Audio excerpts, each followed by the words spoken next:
औज़ुबिल्लाहिमिनश्शैतानिर्रजीम बिस्मिल्लाहिर्रहमानिर्रहीम। दोस्तों, कभी आपने गौर किया है कि वो सब्ज़ी जो अक्सर हमारे किचन में नज़र आती है लेकिन बच्चे अक्सर उसे प्लेट से हटा देते हैं और बड़े भी अक्सर खाते हुए मुंह बनाते हैं। वही सब्ज़ी दरअसल हमारी सेहत के लिए एक कीमती ख़जाने से कम नहीं है। जी हाँ दोस्तों, मैं बात कर रहा हूँ करेले की।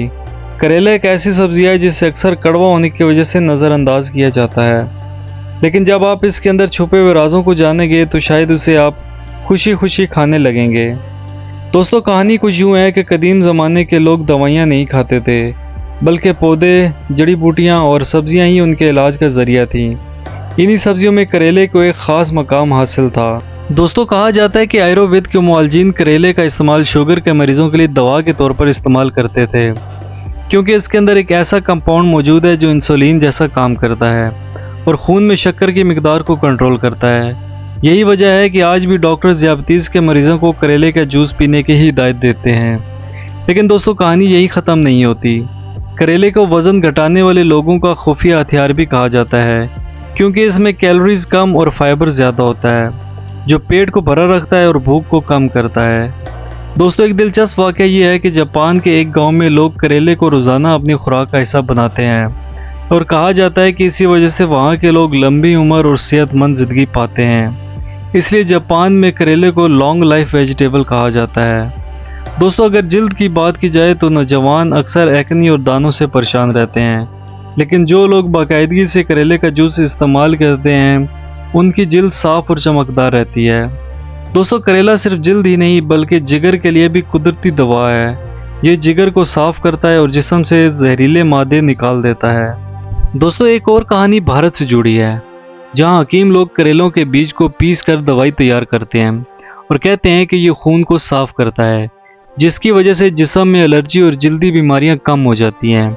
अब अगर हम जदीद रिसर्च की बात करें तो साइंसदानों ने कहा कि करेले में ऐसे अज़ा मौजूद होते हैं जो कैंसर के खुलियों की अफजाइश को रोक सकते हैं, ख़ास तौर पर ब्रेस्ट और प्रोस्टेट कैंसर। यानी ये कड़वी सब्ज़ी सिर्फ एक खुराक नहीं बल्कि एक ढाल है जो जिस्म को कई बड़ी बीमारियों से बचाती है। लेकिन दोस्तों, हर चीज़ के फ़ायदे के साथ साथ उसके नुकसानात भी होते हैं। दोस्तों, अब कहानी का दूसरा रुख ये है कि अगर आप ज़्यादा करेला खा लें तो ये मैदे में दर्द, डायरिया या बहुत ज़्यादा कम शुगर होने का बायस बन सकता है, जो कि ख़तरनाक साबित होता है। हामिला ख़वातीन के लिए भी ये ज़्यादा मिकदार में नुकसानदेह हो सकता है। इसीलिए कहते हैं कि करेला खाएं ज़रूर, लेकिन एतदाल के साथ। दोस्तों, अब सवाल ये है कि करेला इस्तेमाल कैसे करें। हमारे घरों में इसे सालन या भरते की शक्ल में ज़्यादा बनाया जाता है, लेकिन इसकी और भी कई तरीके हैं, जैसे कि करेले के चिप्स, पकोड़े या अचार। सबसे ज़्यादा फ़ायदा इसके जूस में है, लेकिन अक्सर लोग इसके जायके की वजह से दूर भागते हैं। इसका हल ये है कि जूस में नींबू या शहद मिलाकर इस्तेमाल किया जाए ताकि जायका बेहतर हो जाए।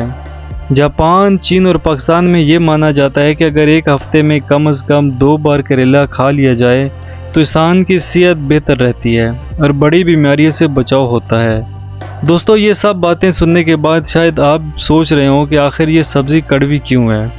दरअसल इसकी यही कड़वाहट इसकी सबसे बड़ी ताकत है, क्योंकि इसी में वो कुदरती कंपाउंड छुपे हैं जो उसे एक दवा में बदल देते हैं।